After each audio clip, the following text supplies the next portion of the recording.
Drakonym is a tabletop RPG by Crossed Paths, written and designed by A.R. Swain, most notably the creator of the first ever Winnie the Pooh RPG that I actually covered on this channel. Drakonym is a bit different from that Winnie the Pooh game.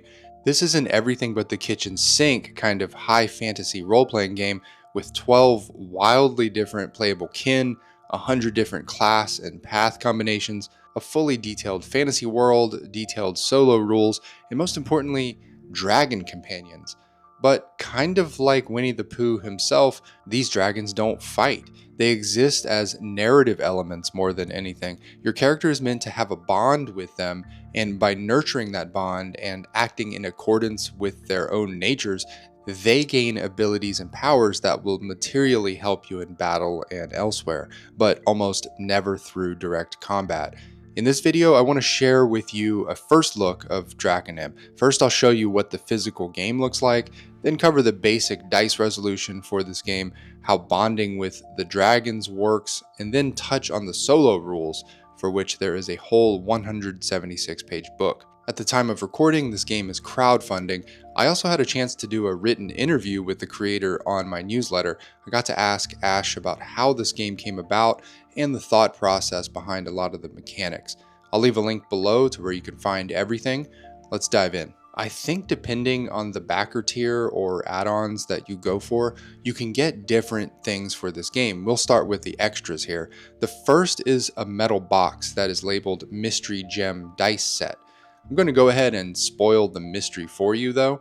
By the way, customs officers brutalized this box along a couple of the edges because I think they had a hard time getting this top foam layer out. You might need to use a blade to tease the foam out. I cut a notch out of the foam after recording this so that I wouldn't have so much trouble in the future. But yeah, when they say gem dice, they mean actual gemstones. This D20 is made from amethyst and has good readability with the yellow numbers. If you'll notice, the edges have what is called a diamond cut.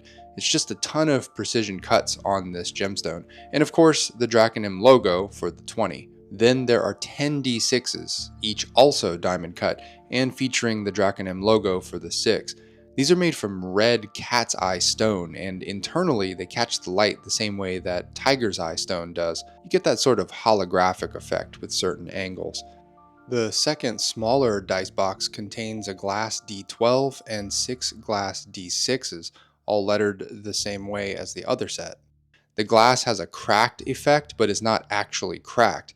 The glass is very much intact. I do have to say that I find these harder to read.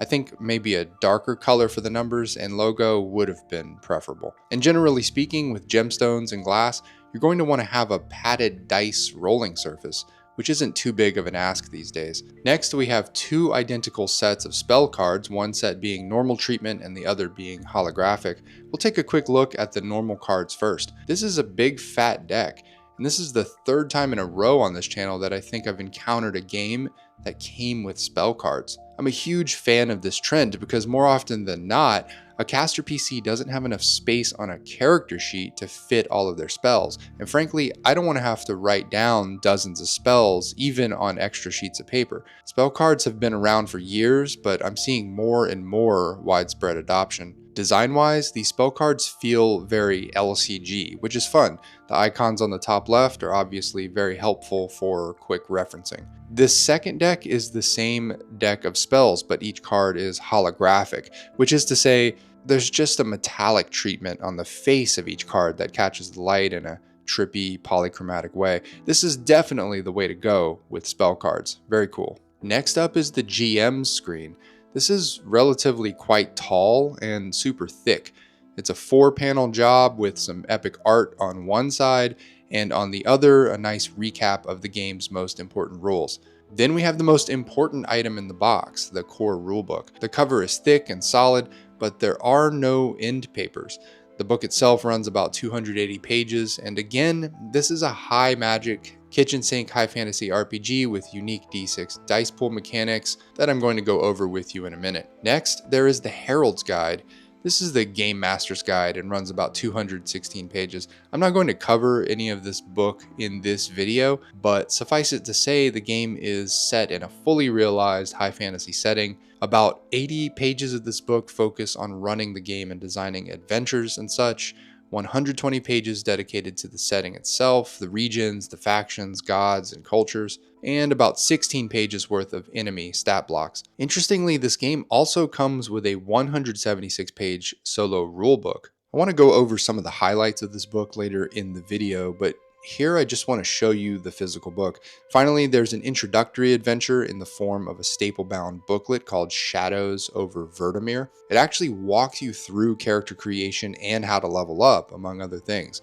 I thought that was interesting. But yeah, let's actually jump right in to how this game's dice mechanics work. Essentially, anytime you want to make a check, you're going to assemble a pool of d6s.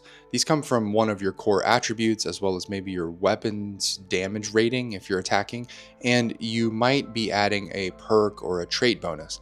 Then you roll that many d6s. Any 5s count as 1 success, any 6s count as 2 successes, but anytime you roll 2 or more d6s, that's considered a critical success, which grants you a hero point, which I'll explain in a minute, and a whole extra action for that turn if you're in combat. And 2 6s also means that roll is an automatic success no matter what. So you're actually pretty high powered in this game. And just to emphasize that point, your rolls cannot generate a critical failure. The worst it gets is if you roll 2 or more 1s, in which case the roll generates a complication. In any situation, you're looking to generate 1 to 4 successes on a roll, which is why, as you can see here, since 2 6s would mean 4 successes, that is the maximum number of successes you could ever possibly need, which is why it's an automatic success. If for whatever reason your roll has a bless, then even 4s count as a success.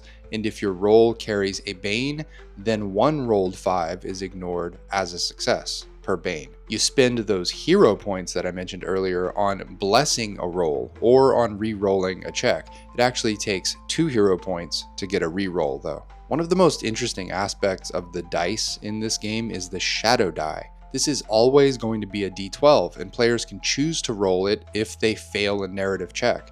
A narrative check, mind you, not a combat check. When they roll that d12, they check the result against this table and see if their test was affected at all and at what cost. But every time a player opts to roll a shadow die, the GM collects a so-called shadow mark to introduce a setback of one kind or another. This whole concept is pretty hotly debated in RPGs. On one hand, it gamifies the collaborative storytelling for the GM a bit and gives them something to track and spend. But on the other hand, it implies a whole sort of adversarial mindset where GMs are collecting ammo to use against players. I think my biggest gripe with these kinds of mechanics is that they also imply that a GM can't throw a storm at players or have an NPC betray them unless they have the points to do so. This is just my personal opinion, but I think the GM in a more traditional RPG like this one should just have the authority to be adversarial as needed. I think one last important thing to note about the dice mechanics is that the GM does not roll for enemy attacks. Instead, players will roll a defense check to see how much they resist an attack. Oh, also, there are no hit points in the game. Instead, injuries are categorized as light, heavy, and deadly, and there's a threshold for each. When a tier is full and you take another wound of that type, the current tier clears, and 1 wound is added to the next tier up. For example, if you have 3 light wounds and take another light wound, your light wounds reset to 0 and you gain 1 heavy wound. These wounds need to be treated in a certain period of time before they leave a scar. A deadly wound that is not treated immediately will leave the PC dead. So really the marquee feature of this game, in my opinion, is the way the creator approached dragons. Essentially, creatures are not biological creatures in this world of Akaroth, so much as they're elemental entities given form, and although they can eat people and animals, they're more prone to consuming an energy that flows through the world called spirit. There are 8 types of dragons and each have their own distinct natures. And here's the thing, virtually every PC gets to have a dragon that they bond with. You're meant to think of your dragon less as a familiar or mount, and more as a spiritual companion whose own ideals will guide your behavior. And this is not just a wishy-washy suggestion. If your PC doesn't serve the principles of the dragon and the bond that connects the two of you, the dragon will lose traits and abilities and mechanically become less useful to you. I'm not going to cover all 8 dragon types, but I'll show you one so you can see what kind of tools you're working with when creating your dragon. Astral dragons have the theme of being sort of cosmic in nature. They don't have wings, but can still fly via, magic. Here's something I really appreciated though. Instead of the book telling you the exact source of each dragon's powers, their behavior, and things like the downside of their power, it gives you suggestions for things like this, which is to say you're likely to end up with a relatively unique and personalized dragon every time you roll up a new character.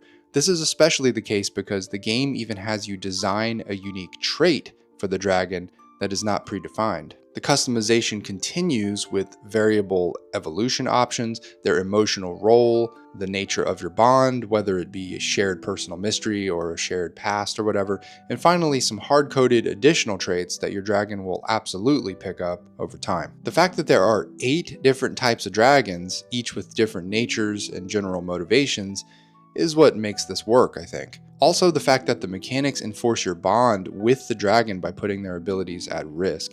These dragons are what define the stories told through this game, but they are much like a second PC that each player controls, so I do have some concern about a table's ability to get through a round of combat or work their way through a social scene that involves everyone's dragon.